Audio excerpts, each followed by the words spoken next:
अस्सलामुअलैकुम। Public news room में आपको खुशामदीद। मैं हूं आपका मेजबान मोहम्मद अकबर बाजवा। सबसे पहले आज बात करेंगे कि वजीर आजम इमरान खान ने बिलावल को शदीद तनकीद का आज निशाना बनाया और कहा कि सिंध का लीडर अपना नाम बदलकर लीडर बन गया। वजीर आजम ने कहा कि लीडर जद्दोजहद से बनते हैं, नाम जरदारी से भुट्टो रख लेने से कोई लीडर नहीं बनता। आज थर के इलाके चाचरों में खिताब कर रहे थे वजीर आजम इमरान खान। वहां पर उन्होंने हदफ तनकीद बना लिया chairman Peoples Party Bilawal Bhutto Zardari को और यह कहा कि नाम तब्दील कदर के कोई लीडर नहीं बन जाता। अभी आपको बराह रास्त लिए चलते हैं। इस वक्त शहरियार आफरीदी एक तकरीब से खिताब कर रहे हैं। A life which will be respected at all levels. So let's put our hands together and realize one thing, that now enough is enough. And let me put it that way, that let's hear the bell is ringing, calling us to the bright future. So let's join and unite together and prove it to ourselves that we won't compromise on humanity and on women, especially because once you start compromising on them, humanity suffer. So let's protect humanity. Let's start giving them due respect, inshallah. आई साहब, ये जो मैंने आज देखा बड़ा impressive था। अल्लाह आपको और इज्जतों से नवाजे। You are a genuine leader, you have got the due abilities. Hats off to your entire team. मेरी बहनें बेटियां जिन्होंने परफॉर्म किया, और फिर सबसे बढ़कर ये कि पाकिस्तानी कौम के लिए मैसेज ये है, never undermine the abilities of women in Pakistan, never ever undermine the overall abilities, specially the women, those who are performing their responsibility in armed forces and civil armed forces. We are well equipped to the core. और आखिर में message ये है कि आओ इंसानियत को इज्जत दें। इंसानियत तमाम मज़ाहिब की बुनियाद है और इंसानियत की बुनियाद औरत है। आओ औरत को इज्जत दें। वस्सलाम। पाकिस्तान जिंदाबाद। वज़ीर ममलकत बरा दाखिला शहरियार आफरीदी तकरीब से खिताब कर रहे थे, जहां पर उन्होंने नेशनल एक्शन प्लान की बात की। वहीं पर उन्होंने खराज तहसीन पेश किया। औरतों को भी वुमेन डे के हवाले से उन्होंने ये स्पेशल पैगाम दिया और उन्होंने कहा कि मुल्क में औरतों को ताकतवर करने की मजीद ज़रूरत है। हम आगे बढ़ते हैं, कुछ बात करते हैं। अमरीकी अखबार न्यूयॉर्क टाइम्स के मुताबिक मसला कश्मीर हल ना हुआ तो पाक भारत के दरमियान जंग का खतरा बरकरार रहेगा। अमरीकी अखबार ने अपने इदारिये में यह लिखा है कि मसला कश्मीर के हल के लिए आलमी बरादरी को मुतहरिक होना होगा और भारत का पाकिस्तान पर हमले में हलाकतों का दावा भी न्यूयॉर्क टाइम्स के मुताबिक मशकूक है और इमरान खान ने पायलट वापस भेजकर खैर सगाली का मुजाहरा किया। नरेंद्र मोदी के पास मौका था कि कशीदगी में इजाफा ना करें, ताहम पाकिस्तान के खिलाफ मुसलसल बात करके मोदी कौम परस्ती को हवा दे रहे हैं। यह लिखा गया न्यूयॉर्क टाइम्स के इदारिये में। रिपोर्ट देख लीजिए, फिर बात करते हैं।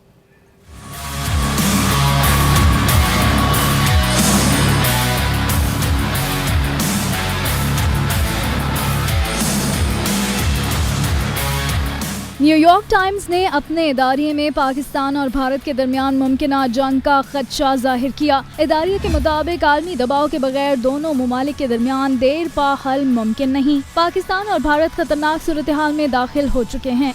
दोनों मुमालिक की हुकूमतों के दरमियान मुज़ाकरात का इम्कान न होने के बराबर है। सरहदों पर दोनों मुल्क की अफवाज तैयार खड़ी हैं। पाकिस्तान और भारत के दरमियान एटमी जंग छिड़ना ऐन मुमकिन है। इदारिये में बताया गया है कि मुमकिन है दोनों मुमालिक के दरमियान अगली महाज़ाराई आसानी से खत्म ना हो। दोनों मुमालिक जब तक बुनियादी तनाज़ा हल नहीं कर लेते, सूरत हाल गैर मुतवक्के रहेगी। भारत का पाकिस्तान पर हमले में हलाकतों का दावा भी मशकूक है। इमरान खान ने पायलट वापस भेजकर खैर सगाली का मुजाहरा किया। नरेंद्र मोदी को मौका मिला कि वो कशीदगी में इजाफा ना करें, ताहम पाकिस्तान के खिलाफ मुसलसल बात करके मोदी कौम परस्ती को हवा दे रहे हैं।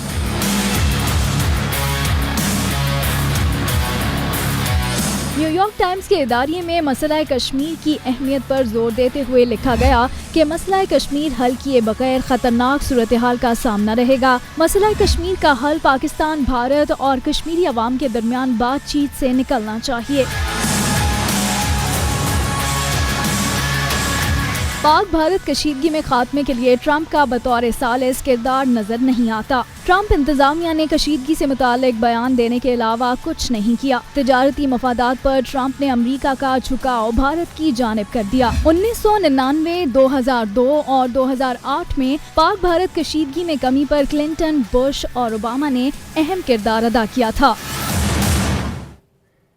ये तो था न्यूयॉर्क टाइम्स का इदारिया। भारत की एक मारूफ दानिश्वर हैं अरुंधति रॉय, उन्होंने भी वजीर आजम नरेंद्र मोदी की असलियत बता दी। उन्होंने ये कहा कि मोदी ने वोटों के लिए पुलवामा का ड्रामा रचाया। कुछ रोज पहले उन्होंने भी एक आर्टिकल लिखा हफिंगटन पोस्ट में, और उसमें उन्होंने ये कहा कि पूरी दुनिया को यह पता चल गया कि एक छोटे से तनाजे की वजह से पाकिस्तान और हिंदुस्तान आमने सामने आन खड़े हुए, और ये कश्मीर का मसला हल किया जाए, क्योंकि कश्मीर अगर हल नहीं किया जाएगा तो ये एक न्यूक्लियर ट्रिगर पॉइंट हो सकता है। तो दुनिया को भारत ने यह पैगाम दिया कि अब दुनिया इस मसले में कूदे और यह मसला हल कराए। अरुंधति रॉय का कहना था। रिपोर्ट देख लीजिए, बात करते हैं।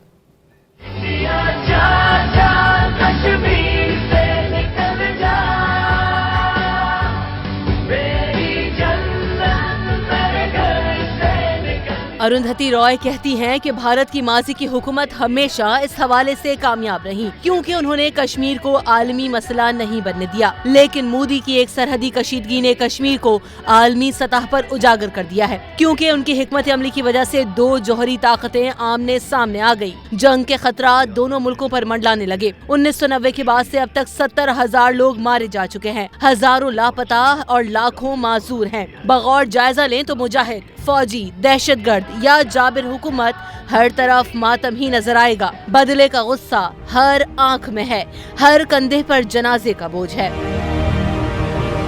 आदिल डार जैसे हजारों नौजवानों ने बदतरीन हालात में होश संभाला, और अब वो उन हालात में जान की परवाह भी नहीं करते। क्या आदिल के किए की वजह से अरबों जिंदगियों को दांव पर लगाया जा सकता है? भारतीय अपनी जंग आजादी मनाते हैं, गांधी नेहरू की सताइश पेश करते हैं, कश्मीरी भी तो यही कर रहे हैं। पाकिस्तान उनकी हिमायत करता है।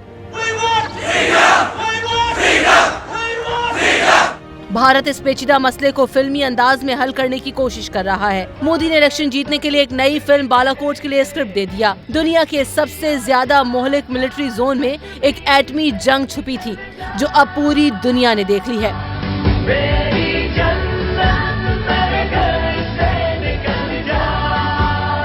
बीजेपी वाले 3 किलोग्राम गोश्त को ढूंढ लेते हैं, लेकिन 350 किलोग्राम बम नहीं ढूंढ सके। तज्जियाकारों ने पहले ही कह दिया था कि मोदी इलेक्शन से कबल कोई नया मुहाज खोलेगा। आदिल की वजह से उसे मौका भी मिल गया। सब ने एटमी जंग का खौफ भी महसूस कर लिया। हिंदुस्तान में समझदार लोग भी पाकिस्तान से बदला लेने की बढ़के मार रहे हैं। दूसरी जानिब सर्जिकल स्ट्राइक्स की बात करें तो आलमी एजेंसीज ने भी ये कह दिया है कि दरख्तों के सिवा किसी को नुकसान नहीं पहुँचा। मोदी ने ये ड्रामा रचाकर तमाम भारतीयों की जिंदगियां दांव पर लगाई। लोग खौफ से घरों में महसूर हैं। रिपोर्ट आपने देख ली, इसी पर बात करते हैं। हमारे साथ मारूफ दिफाई तज्जियाकार डॉक्टर हसन अस्करी रिजवी साहब मौजूद हैं। बहुत शुक्रिया रिजवी साहब आपके वक्त का। ये फरमाइएगा, न्यूयॉर्क टाइम्स के एडिटोरियल का आज हमने जिक्र किया, अरुंधति रॉय के आर्टिकल का हमने जिक्र किया, दोनों में एक बात की गई, क्या वर्ल्ड पावर्स को ये एहसास हो गया है कि कश्मीर न्यूक्लियर फ्लैश पॉइंट हो सकता है दोनों ममालिक के दरमियान जंग का, तो अब दुनिया की जो वर्ल्ड पावर्स हैं वो इसको हल कराने की तरफ जोर देंगी। आपको लगता है कि नियर फ्यूचर में या फिर चले कुछ आगे चल के वर्ल्ड पावर्स इसमें शामिल होंगी और अपना कोई रोल अदा करने की कोशिश करेंगी? देखिए, कश्मीर के मसले पर तवज्जो बैनुल-अक़वामी फोकस तो हुई है, और इस खित्ते में जंग का खतरा भी सबने महसूस किया है, लेकिन आलमी बरादरी की इस वक्त तवज्जो जो है वो यही है कि मामले इससे ज्यादा ना बिगड़े और हिंदुस्तान और पाकिस्तान में कोई एक बड़ी जंग पैदा ना हो, इसकी तरफ उनकी तवज्जो है और इसी तरफ वो कोशिश कर रहे हैं। यही वजह है कि आलमी बरादरी की सोच और पाकिस्तान हुकूमत की सोच जो है वो बहुत एक दूसरे के करीब है। दोनों पुरअमन तरीके से मामलात को तय कराना चाहते हैं, लेकिन हिंदुस्तान की हुकूमत बजिद है और हमारा ख्याल है कि वो बजिद रहेगी। हिंदुस्तान की जिद की, सर आपने जो बात की, मैं एब्सोल्युटली वहीं पे आना चाह रहा था। मैं जो एरोगेंस है इंडिया की, और जिस तरह से वर्ल्ड पावर्स की अगर आप बात कर लें, अमेरिका की, रशिया की, चाइना की बात कर लें, तो वो चाहे कह भी दें, इंडिया उस तरह से उनकी बात अब सुनता नहीं है। तो आपको क्या लगता है कि वो इतना प्रेशराइज सब मिलकर इंडिया को कर सकते हैं, या फिर करेंगे अपने इकोनॉमिक मफादात को परे रखते हुए कि मसला कश्मीर को हल करे इंडिया?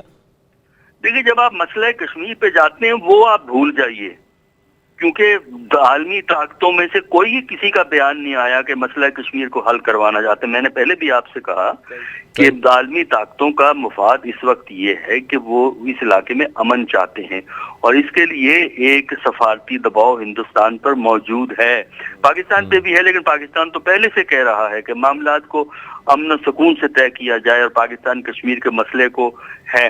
तो कश्मीर के मसले पर तवज्जो तो जरूर है, लेकिन ये कोई जमानत नहीं है कि ये आलमी ताकतें कश्मीरियों का मसला हल करवा देंगी। वो जंग से रुकवाना चाहती हैं, अगर वो उसी में कामयाब हो जाए तो बहुत बड़ी कामयाबी होगी, क्योंकि हिंदुस्तान मतलब वक्ती तौर पे तो हम चाहती हैं वर्ल्ड पावर्स, लेकिन उस तरह से इंडिया को शायद परसुएड या कन्विंस ना करें या ना कर पाएं कि मसला कश्मीर के मज़ाकरात की तरफ आए इंडिया। बहुत शुक्रिया। डॉक्टर हसन अस्करी रिजवी साहब हमारे साथ मौजूद थे, शहरी रहमान साहिबा हमारे साथ मौजूद हैं। बहुत शुक्रिया मैडम, आपने वक्त दिया। आपका इस बारे में आपकी क्या राय है? न्यूयॉर्क टाइम्स ने आज एडिटोरियल लिखा, उससे पहले अरुंधति रॉय भी यह बात कर चुकी हैं कि कश्मीर न्यूक पॉइंट बनकर उभरा इस स्टैंड ऑफ के बाद, और पूरी दुनिया को यह नजर आया कि ये हल होना चाहिए मसला।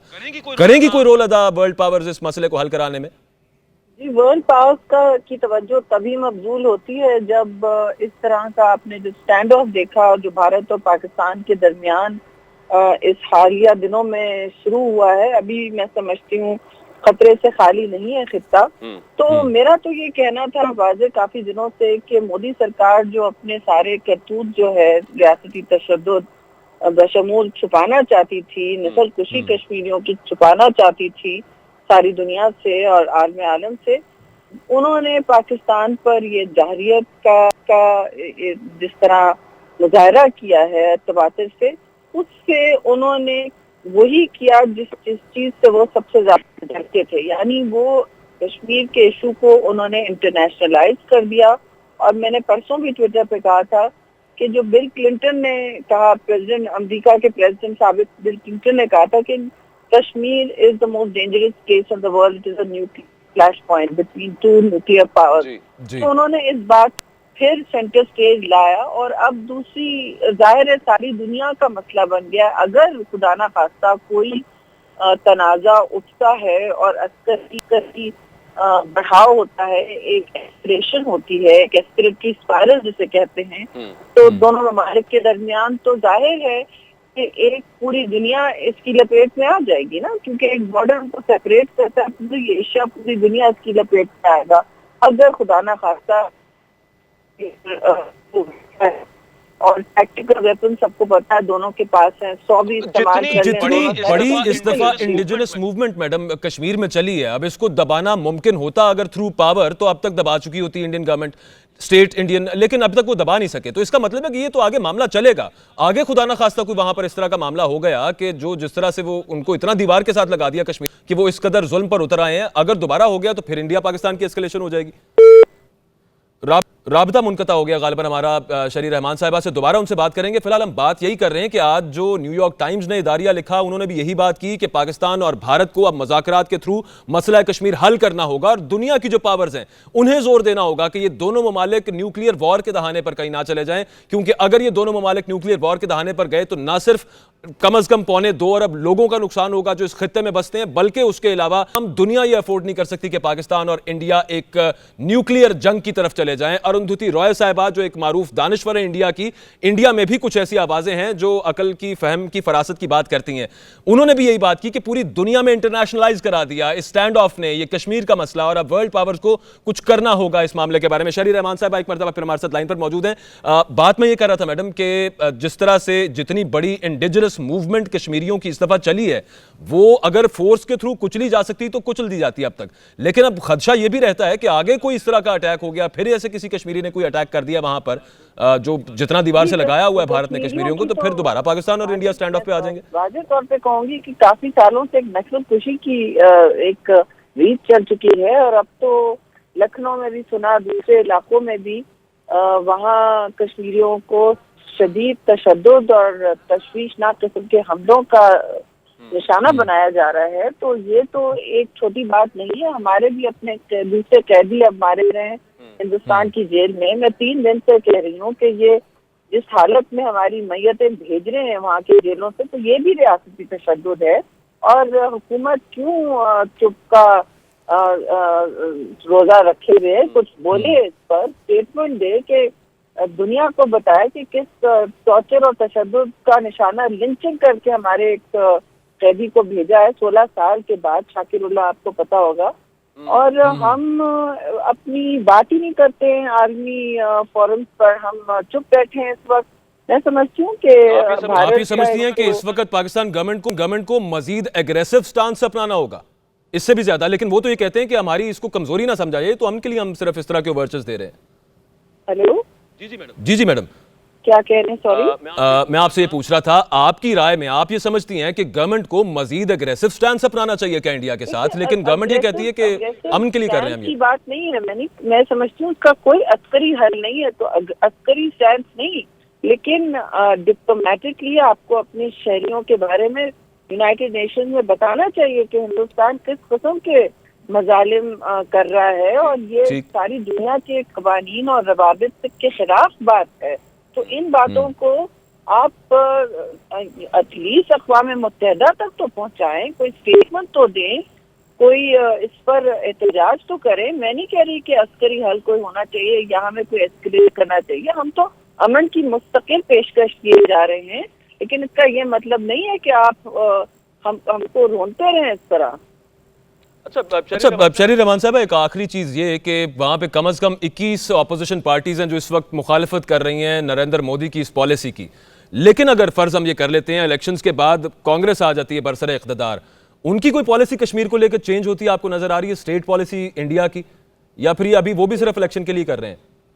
ख्याल फैल गया है पाकिस्तान के खिलाफ, और एक अजीब सी जंगजू कैफियत उनके टीवी चैनल्स ने बना दी थी, तो वो किसी हुकूमत को आगे जाने देंगे नहीं। ये एक अजीब सा नया अलमिया है हिंदुस्तान में। लेकिन ये तो हमें याद है कि कांग्रेस की हुकूमत कम से कम बातचीत पर तो किसी तरह आमादा होती थी, कभी रुकती थी, कभी शुरू होती थी हमारी बातचीत, लेकिन मुज़ाकरात की मेज पर वो भी समझते थे कि हल वही है हर चीज का। अब उनकी पॉलिसी क्या होगी, मोदी के माशरे को, हिंदुस्तान के माशरे को यहाँ तक ले जाने के मुझे नहीं मालूम, मैं नहीं कह सकती, लेकिन माजी का और उनकी लेफ्ट पार्टीज भी ऐसी हैं, वो चाहती हैं कि जो उनका कम से कम बयानिया तो ये रहा है कि वो चाहेंगी कि पाकिस्तान और दूसरे ममालिक में खित्ते के साथ अमन हो। तो ये तो उनकी पहली की कैफियत थी, और इस वक्त वो चाहते हैं कि मोदी सरकार हिंदुस्तान को झोंके ना किसी अस्करी मिसएडवेंचर में। लेकिन आगे जाके मैंने जैसे कहा कि उन्होंने जो माहौल इतना तल्ख कर दिया है टीवी के जरिए, टेलीविजन आपको पता है, आप खुद जानते हैं कितना बड़ा फोरम होता है कि कोई पढ़ भी नहीं सकता अखबार, से ये सुन तो सकता है। और इस हवाले से उन्होंने बड़ी एक मुश्किल खड़ी कर दी है किसी भी हुकूमत के लिए, किसी भी सरकार के लिए, वहाँ के जो वो अमन की कोशिश करेंगे तो बड़ा उसके लिए एक तंग दायरा होगा। लेकिन मैं समझती हूँ कि अगर लीडर होना है या स्टेट्समैन होना है तो फिर आप लीड करें और मुल्क को किसी तरक्की या अमन की पेशरफ की तरफ चलें लेट्स होप के आगे जो भी इलेक्शंस का रिजल्ट आए उसमें अगर तो मोदी साहब को बरतरी नहीं मिलती और कांग्रेस आती है, तो जो इमरान खान साहब बात करते होते हैं कि better sense shall prevail between the two countries, Allah करे वो वाला मामला हो जाए। बहुत शुक्रिया शहरी रहमान साहब हमारी थी। 90 घंटे की ये जंग थी, ये लाहासिल जंग थी जिसमें भारत को शिकस्त हुई। साबिक भारतीय जनरल ने इसका खुद एतराफ किया है, लेफ्टिनेंट जनरल हैं HS पनाग, उन्होंने कहा कि 90 घंटे की जंग में भारत की मिलिट्री स्ट्रैटेजी मुकम्मल तौर पर नाकाम हो गई और मोदी के दावों और मैदान में नताइज बिल्कुल मुख्तलिफ हैं। साबिक भारतीय जनरल ने नाकामी का एतराफ कर लिया। लेफ्टिनेंट जनरल HS पनाग ने भारतीय अखबार के लिए लिखे गए आर्टिकल में एतराफ किया कि 90 घंटे की लाहासिल जंग में भारत को शिकस्त हुई। जंग में भारत की मिलिट्री स्ट्रेटेजी मुकम्मल नाकाम हुई। मोदी के दावे और मैदान में नताइज बिल्कुल मुख्तलिफ है। HS पनाग ने लिखा कि 26 फरवरी से 1 मार्च के दौरान भारत को शर्मिंदगी के सिवा कुछ नहीं मिला। पाकिस्तान ने फौजी और सिफारती महाज पर इंडिया को पछाड़ दिया। भारतीय दिफाई स्ट्रेटेजी 20 साल पुरानी है। भारत का अस्करियत पसंदों के ठिकानों पर हमले का मकसद सियासी था। जनरल पनाग ने लिखा कि इस हमले में भारत की नेशनल सिक्योरिटी और मिलिट्री स्ट्रेटेजी में कई खामियां थी जो कि काफी परेशान कुन है। जनरल पनाग ने लिखा कि गुज़िश्ता 20 सालों से नेशनल सिक्योरिटी स्ट्रेटेजी और डिफेंस में रिफॉर्म्स अब तक नहीं हो सकी। पाकिस्तान ने हमले में बैनुल अक़वामी और मकामी सतह पर हम पर बर्तरी हासिल कर हमारे सियासतदान सिर्फ बयानात के अलावा कोई भी सबूत देने में नाकाम रहे। एक और ताज़ा खबर से आपको अपडेट करें कि भारत का एक और MiG-21 तैयारा राजस्थान के शहर बीकानेर के करीब गिरकर तबाह हो गया। भारतीय वजारत दिफा के तर्जुमान के मुताबिक पायलट्स बाहर निकलने में कामयाब रहे। भारतीय वजारत दिफा के मुताबिक इब्तदाई मालूमात के मुताबिक तैयारे से परिंदा टकराया, ताहम अभी वाक़े की तहकीकात जारी हैं। भारतीय MiG-21 जिसे फ्लाइंग कॉफिन भी कहा जाता है, भारतीय एयरफोर्स की तरफ से ही आज एक और तैयारा गिरकर तबाह हुआ। राजस्थान का ये इलाका है बीकानेर भारत में, जहां पर यह तैयारा गिरकर तबाह हुआ और इब्तदाई तौर तौर पर जो वजारत दिफा की तरफ से सामने आ रही स्टेटमेंट, उसमें यह कहा जा रहा है कि एक परिंदा टकराया इस तैयारे से, जिसके बायस ये तैयारा गिरकर तबाह हो गया, लेकिन पायलट्स दोनों इजेक्ट करने में कामयाब रहे, पायलट्स की जान बच गई। भारत का एक और लड़ाका MiG-21 तैयारा गिरकर तबाह हुआ। ये वही MiG-21 है जिन्हें बालाकोट के करीब पाकिस्तानी एयरफोर्स ने भी 2 जहाज गिराए थे। अब आज एक वहां पर परिंदा टकराने से गिरकर हलाक हो गया। एक ब्रेक लेते हैं, पब्लिक न्यूज रूम में वापस आते हैं कुछ और इश्यूज के साथ। पब्लिक न्यूज देखते रहिए।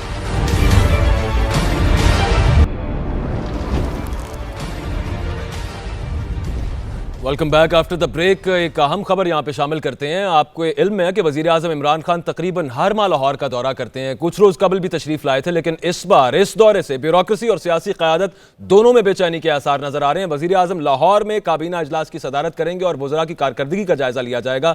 मुख्तलिफ उमूर पर पंजाब हुकूमत के रद्द अमल और कारकर्दगी को तनकीद का निशाना बनाया जाता रहा है। यही वजह है कि इस दौरे के हवाले से कुछ तशवीश और बेचैनी लाहिक है ब्यूरोक्रेसी और सियासी क़यादत को। नासिर नकवी साहब, ब्यूरो चीफ लाहौर, हमारे साथ मौजूद हैं, उनसे इस पर मजीद बात करते हैं। नकवी साहब, खबरें कुछ इतनी अच्छी नहीं आ रही और बेचैनी नजर आ रही है सियासी रहनुमाओं में भी, यानी कैबिनेट में भी, यहाँ पर पंजाब में और आप में, और ब्यूरोक्रेसी में भी। क्या खबर है?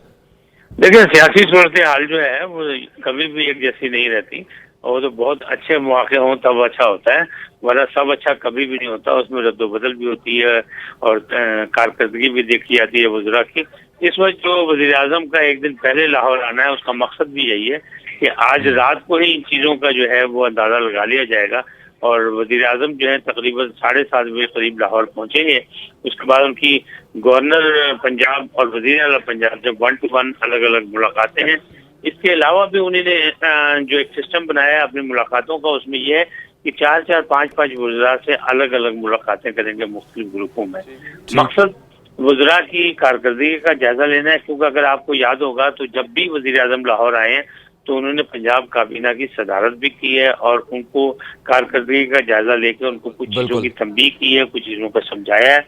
वही सिलसिला जो है अब उरूज पे है। इस वक्त जो इत्तेहादी वज़रा हैं वो ज्यादा खतरे में लगते हैं, इसलिए कि 3 से 5 वज़रा जो हैं उनके बारे में ये कहा जा रहा है या उनकी छुट्टी हो जाएगी या उनके महकमे चेंज हो जाएंगे।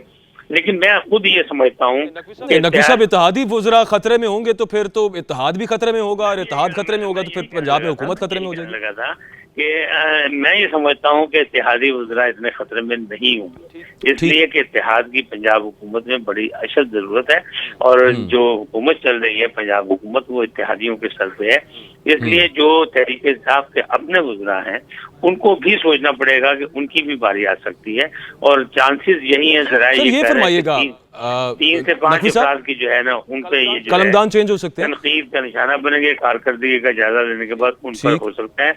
और मियां नवाज शरीफ की बीमारी जो है वो और बैरून मुल्क इलाज के जो मामलात हैं उस सिलसिले में भी कि ये क्यों जिद कर रहे हैं, ये क्या चाहते हैं, मैं ये समझता हूँ कि मियां नवाज शरीफ साहब की पॉलिसी ये है कि वो चाहते हैं कि हुकूमत खुद से इन्हें भेजे, ताकि वो हमेशा बाद में यानी 4 साल 5 साल वो ये ढंडोरा पीटें कि मुझे मेरे साथ नारवा सलूक रखा गया जेल में, उसके बाद मुझे जबरदस्ती बाहर भेज दिया गया इलाज के लिए।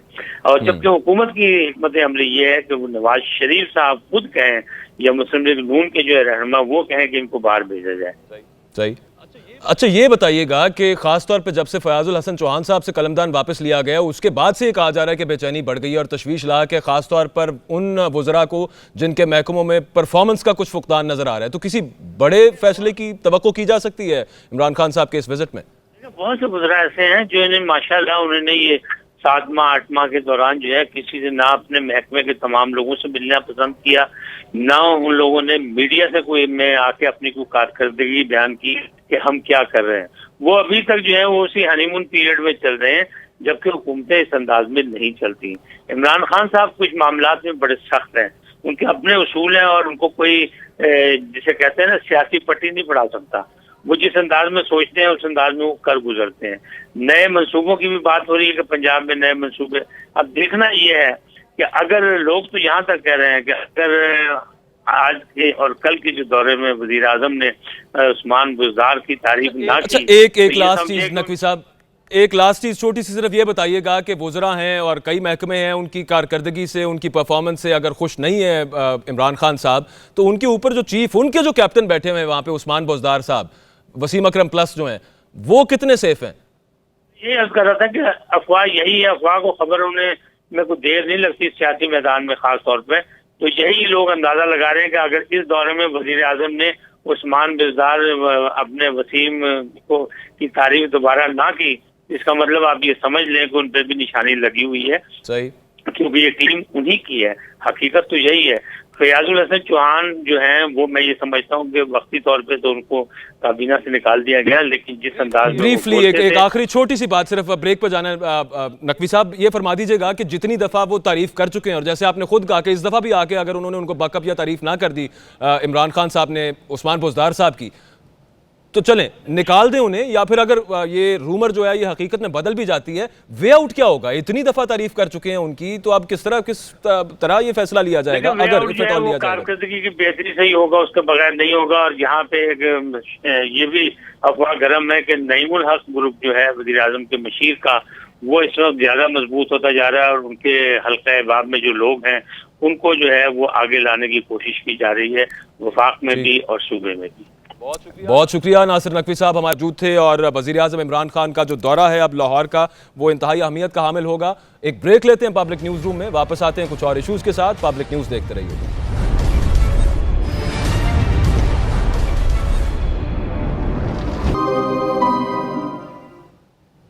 दुनिया भर की तरह पाकिस्तान में भी ख़वातीन का आलमी दिन भरपूर तरीके से मनाया जा रहा है। इस्लामाबाद में मुख्तलिफ तकरीबात का इनेकाद किया गया, जहां पाकिस्तानी माशरे में ख़वातीन के किरदार और जद्दोजहद को सराहा गया। रमीशा कुरैशी ने रिपोर्ट तैयार की है, देखिए।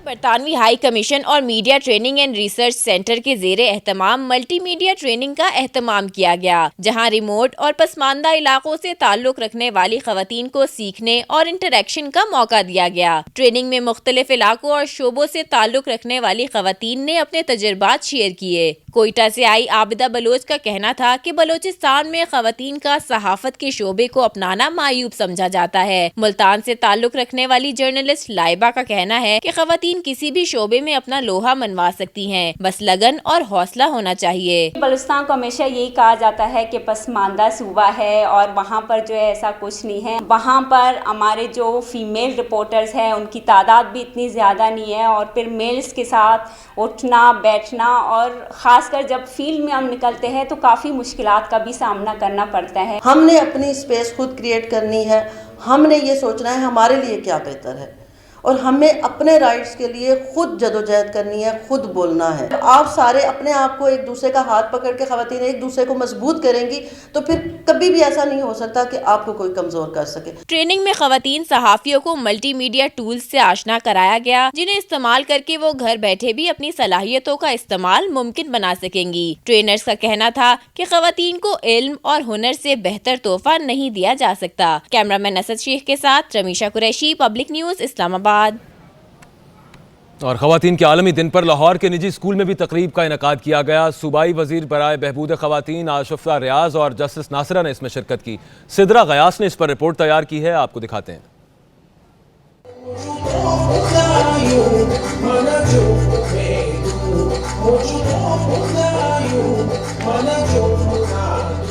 ख़वातीन के आलमी दिन की मुनासबत से तकरीब मुनक्किद की गई, जिसमें तलबा ने तराने और ख़वातीन किसी से कम नहीं के मौजू पर खूबसूरत टैबलो पेश किए और शुरका से खूब दाद वसूल की। सूबाई वजीर बराए बहबूद ख़वातीन आशफा रियाज का कहना था कि वजीर आज़म की सरबराही में ख़वातीन के तहफ़्फ़ुज़ और इन्हें दरपेश मसाइल के हल के लिए संजीदगी से कोशां हैं। तालीमी मैदान से लेकर दुनिया के हर मैदान में, चाहे वो किसी भी सेक्टर से हो, चाहे वो साइंस का हो, चाहे तालीम का हो, चाहे वो टेक्निकल एजुकेशन का हो, हर मैदान में इंशाल्लाह अपनी कारकर्दगी मनवाएंगी। ख़वातीन के दिन के मौका पर तलबा का कहना था कि ख़वातीन को इज्जत मिलनी चाहिए और वो किसी जगह पर भी कम नहीं है। ये बहुत अच्छा प्लेटफॉर्म है, हमें अवेयरनेस दी जा रही है कि औरत भी, मतलब कि औरत ही घर को चलाती है, इवन के औरत नहीं तो फिर कुछ भी नहीं। हमने डांस परफॉर्मेंस किया, इधर कल्चर को रिप्रेजेंट किया है अपने, और हमें बहुत अच्छा लग रहा है। वुमेन्स को उनके राइट्स मिलने चाहिए और किसी भी तरीके से उनको पीछे नहीं छोड़ना चाहिए। औरत और मर्द में कोई फ़र्क नहीं होता, जितना काम औरत करती है उतना ही मर्द करता है, और बेशायद कि मेरे ख्याल से औरत ज़्यादा काम करती है। खवातीन के आलमी दिन के मौका पर मारूफ समाजी शख्सियत और Pakistani mother Teresa doctor Ruth को खिराज अकीदत भी पेश किया गया। दुनिया के हर मैदान में खवातीन ने मर्दों के शाना बशाना जद्दोजहद करके ये साबित किया है कि उनकी शमूलियत के बगैर कोई भी माशरा मुकम्मल नहीं। ज़रूरत इस अमर की है कि खवातीन को खुले दिलो दिमाग के साथ कबूल किया जाए। कैमरामैन तारिक महमूद के साथ सिद्रा गयास, पब्लिक न्यूज़, लाहौर। खवातीन का आलमी दिन आज मनाया जा रहा है तो वज़ीर आज़म इमरान खान और army chief general Qamar Javed Bajwa ने भी खवातीन को खराज तहसीन पेश किया। इस पर भी रिपोर्ट तैयार की है, देख लीजिए।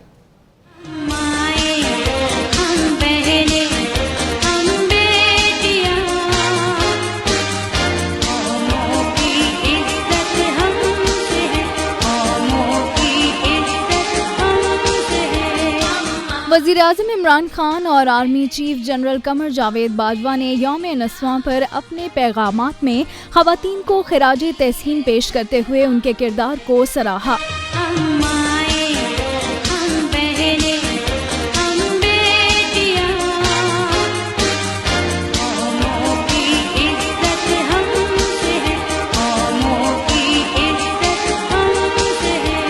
वज़ीर-ए-आज़म इमरान खान ने ट्विटर पैगाम में मादरे मिल्लत फातिमा जना को क़याम पाकिस्तान की जद्दोजहद में कायद के साथ डटे रहने पर सलाम पेश किया। कहा, हम खवातीन के लिए महफूज और साजगार माहौल फराहम करने के अहद की तजदीद करते हैं ताकि वो कौमी तामीर और तरक्की में अपना हिस्सा डाल सकें।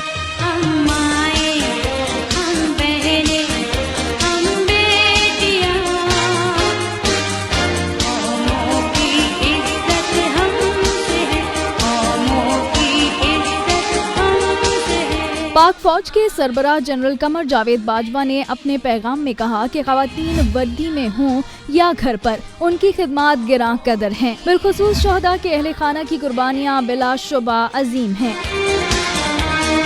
Opposition leader Shahbaz Sharif, chairman Peoples Party Bilawal Bhutto Zardari, वजीर खारजा शाह महमूद कुरैशी, वजीर खजाना असद उमर और वजीर आला पंजाब समेत सियासी शख्सियात ने खवातीन के आलमी दिन पर उन्हें खिराज तहसीन पेश किया। ये अहम पैगामात आपने सुने। आज दुनिया भर की तरह पाकिस्तान में भी खवातीन का आलमी दिन मनाया जा रहा है और मुख्तलिफ जगह पर मार्चेस का एहतमाम भी किया गया, वॉक्स और रैलीज का एहतमाम किया गया, मुख्तलिफ सेमिनार्स हुए इस मामले पर। उस पर भी हमने आपको रिपोर्ट्स दिखाई। अभी हमारी नुमाइंदा सिद्रा गयास लाहौर से हमारे साथ मौजूद हैं, जबकि फौजिया चौधरी हमारे साथ इस्लामाबाद से मौजूद होंगी। सिद्रा, लाहौर में आज क्या एक्टिविटीज़ थी? वुमेन डे के हवाले से खुसूसी मार्च वगैरह, रैलीज या फिर फंक्शंस का कोई एहतमाम किया गया? आज दुनिया भर की तरह लाहौर में भी खवातीन का आलमी दिन मनाया जा रहा है और बहुत ही बड़े तरीके से आलमी दिन को आज मनाया गया। जगह जगह जो है वो मुख्तलिफ सेमिनार्स, उसके साथ साथ वॉक और डिफरेंट प्रोग्राम्स जो हैं वो स्पेशल खवातीन के लिए ऑर्गेनाइज़ किए गए और भरपूर तरीके से जो है वो खवातीन के आलमी दिन को मनाया गया। जबकि खवातीन ने भी आज साबित किया है कि वो किसी भी मैदान में किसी से भी कम नहीं है। कोई भी मैदान हो, चाहे वो ड्राइवर हो, रिपोर्टिंग की फील्ड हो, कोई भी बैंक की फील्ड हो या कोई भी फील्ड हो, वहाँ पर खवातीन ने अपनी मेहनत से, अपनी जद्दोजहद से जो है वो अपना लोहा मनवाया और इस बात को साबित किया है कि वो मर्दों के शाना बशाना कोई भी मुश्किल हो, कोई भी परेशानी हो, उसमें बढ़ चढ़ कर हिस्सा भी ले सकती हैं और अपना काम करके मुल्क की तरक्की में अहम किरदार भी अदा कर सकती हैं। तो लाहौर में भी मुख्तलिफ जगहों पर मुख्तलिफ लोगों ने जो है भरपूर तरीके से खवातीन का आलमी दिन मनाया और उनकी काविशों को जो कि वो कर रही हैं, मेहनत कर रही हैं और लगन से आगे आ रही हैं, उसको भी सराहा और इस बात के लिए उन्होंने अज़म भी किया कि मज़ीद ना सिर्फ ये आज का दिन ख़वातीन के लिए एक दिन मुख्तस हो जाए कि आज के दिन के लिए ख़वातीन को ट्रिब्यूट पेश किया जाए या उनके काविशों को सराहा जाए, बल्कि उनका ये भी कहना था कि ख़वातीन मज़ीद इसी तरह आगे बढ़ती रहें और हम भी तमाम लोग जो हैं वो ख़वातीन को इसी तरह भरपूर तरीके से सपोर्ट भी करते रहेंगे और उनकी हर मामले में जो है वो मदद भी करते रहेंगे। जी एब्सोल्युटली। अच्छा सिद्रा, साथ रहिएगा। फौजिया चौधरी इस्लामाबाद से हमारे साथ मौजूद हैं। इस्लामाबाद की क्या सूरत हाल रही फौजिया? आज किन फंक्शंस का एहतमाम किया गया? कोई वॉक्स या मार्चेस वगैरह रखे गए खवातीन डे के हिसाब से? जी बिल्कुल, इस्लामाबाद की अगर हम बात करें, जिस तरह से पाकिस्तान का दारुल हुकूमत और यहाँ ज़्यादा तकरीबात का इनेकाद किया गया, वफाकी वज़रा की जानिब से अहम पैगामात ख़वातीन के आलमी दिन के मौके पर दिए गए। वज़ीर आज़म इमरान खान की जानिब से जो ट्वीट सामने आई वो उसने बड़ा एक अच्छा इम्पेक्ट डाला कि ख़वातीन को एक महफूज माहौल काम के लिए दिया जाएगा। उसके साथ साथ तकरीबात की बात करें, मुख्तलिफ आर्गनाइजेशन चाहे वो सरकारी हों या प्राइवेट हों, उनकी जानिब से ख़वातीन का ये जो आलमी दिन था भरपूर तरीके से मनाया गया। हमने देखा कि लाले अहमर में एक जो ख़वातीन को मदऊ किया गया, उसके साथ साथ माजूर जो ख़वातीन हैं जो ख़ास तौर पे 2005 के ज़लज़ले में जो माजूर हो गई थी, उन ख़वातीन को मदऊ किया गया, उनको व्हील चेयर्स दी गई। तो ये एक बड़ा अच्छा पहलू हमें नज़र आया, क्योंकि जो सेहतमंद शहरी हैं पाकिस्तान के, वो तो अपनी तरक्की के लिए कोशां हैं ही, लेकिन उसके साथ साथ उन ख़वातीन को भी याद रखा गया है जो माजूर हैं और किसी भी जिस्मानी मसाइल का शिकार हैं और उनको कोई दिक्कत पेश आ रही है। उसके साथ साथ वॉक्स का भी इनेकाद किया गया और वफाकी वज़रा की जानिब से जो पैगामात दिए गए, उनमें भी यही पैगाम था कि जो ख़वातीन हैं वो पाकिस्तान की 52% आबादी है और ख़वातीन जो है पाकिस्तान की वो बेहतर काम कर सकती हैं। मज़ीद उनको इनकरेज किया जाए, क्योंकि पाकिस्तानी ख़वातीन किसी से कम नहीं है और हर फील्ड में यकीनन पाकिस्तानी ख़वातीन किसी से कम नहीं। अच्छा, सिद्रा गयास और फौजिया चौधरी, आप दोनों साथ मौजूद रहिएगा। शोभा कोई भी हो नाजरीन, लगन का होना ख़वातीन के आलमी दिन पर शोबा सहाफ़त से जुड़ी बासलाहियत ख़वातीन की बात ना की जाए तो यकीनी तौर पर नाइंसाफ़ी होगी। पब्लिक तक मालूमात की रसाई मुमकिन बनाने वाली इन ख़वातीन को पब्लिक का सलाम। रमीशा कुरैशी ने रिपोर्ट तैयार की है, ये देख लीजिए। किसी भी शोबे में मर्दों से पीछे नहीं, सहाफत के शोबे में भी ख़वातीन ने अपना लोहा खूब मनवाया है। मेरा आसमां है, ये मेरी ज़मीं है। एंकरिंग हो या रिपोर्टिंग, डेस्क के मामलात हो या मैनेजमेंट के, प्रोडक्शन की बात हो या कोऑर्डिनेशन की, हर काम बखूबी अंजाम देती हैं। कैमरा वर्क करती हूँ और सब कहते हैं कि ये बहुत टफ़ काम है, लेकिन जो ख़वातीन हैं वो किसी भी शोबे में मर्दों से पीछे नहीं हैं। मर्दों के शाना बशाना काम करती हैं और इंटरनेशनल लेवल पे भी लड़कियां ये काम कर रही हैं। तो मैं लड़कियों को ये एडवाइस करूँगी कि पाकिस्तान में भी लड़कियां जो हैं वो ये काम करें, क्योंकि लड़कियां किसी भी फील्ड में मर्दों से कम नहीं हैं। सहाफ़ी ख़वातीन का कहना है इस शोबे में बेतहाशा मुश्किलात और रुकावटों का सामना करना पड़ता है, मगर उन्होंने हमेशा इन मुश्किलात को बतौर चैलेंज लेकर अपने पेशा वराना फराइज अंजाम दिए। तो लड़कों से ज़्यादा अच्छा कर लेते हैं, क्योंकि एट द सेम टाइम उनको और बहुत चीज़ें होती हैं। फॉर एग्जांपल घर को देख रही है, मोस्टली हमारी फील्ड में ऐसी भी हैं जो मैरिड हैं बट वो अपने घर भी संभाल रही होती हैं, तो और उसके बावजूद इतना अच्छा परफॉर्म कर रही होती हैं, कितना स्टेमिना है। तो आई थिंक गर्ल्स ज़्यादा बेटर कर सकती हैं। मुझे ऑलमोस्ट 15 साल होने वाले हैं काम करते हुए। Yes, I have face those challenges. जब कैपेबिलिटीज़ पे बात आती है तो यकीनन मैंने ख़वातीन को बहुत उम्दा काम करते हुए पाया है और उसमें आपके पास पाकिस्तान में बहुत सी मिसालें हैं। पाकिस्तानी मीडिया इंडस्ट्री में कैमरे के पीछे या कैमरे के सामने साबित कदम रहने वाली बहुत सी ख़वातीन अपनी लगन के बाइस बैनुल अक़वामी सतह पर भी काम कर रही हैं। सहाफत के शोबे से जुड़ी ख़वातीन की मेहनत और लगन देखकर अंदाजा लगाया जा सकता है कि ख़वातीन किसी भी शोबे में मर्दों से पीछे नहीं। कैमरामैन मसूद अहमद के साथ रमीशा कुरैशी, पब्लिक न्यूज़, इस्लामाबाद। यकीनी तौर पर जर्नलिज्म से जुड़ी ख़वातीन की अगर बात ना की जाए और जितनी जमा मर्दी के साथ इस फील्ड में वो काम कर रही हैं तो ये नाकाफ़ी होता। सिद्रा गयास, ये बताइएगा, हमने बताया पहले भी कि मुख्तलिफ सियासी शख्सियात ने, हुकूमती शख्सियात ने ट्वीट्स वगैरह तो सब कुछ किया, लेकिन सरकारी सतह पर आज क्या एहतमाम किया गया इस हवाले से? जी बिल्कुल, सरकारी जिस तरह डिफरेंट ऑर्गेनाइजेशंस ने काम किया, इस तरह सरकारी सतह पर भी मुख्तलिफ सेमिनार्स भी मुनक्किद किए गए और उसके साथ साथ ख़वातीन के लिए स्पेशल वॉक का भी इत्तमाम किया गया, जिनमें उनके हकूक़ के बारे में तमाम आगाही के जो बैनर्स थे वो भी उठाए गए थे और उनके लिए तमाम जो अच्छे अल्फाज में जो उनको ट्रिब्यूट पेश किया गया था उसके भी बैनर्स अवेज़ा किए गए थे। उसके साथ साथ गवर्नमेंट की तरफ से वॉक का, सेमिनार्स का एहतमाम किया गया। बहुत शुक्रिया सिद्रा गयास और फौजिया चौधरी, आप दोनों हमें अपडेट कर रही थी। इसी के साथ नाज़रीन, पब्लिक न्यूज़ रूम का वक्त खत्म हुआ। इजाज़त दीजिए, अल्लाह हाफ़िज़।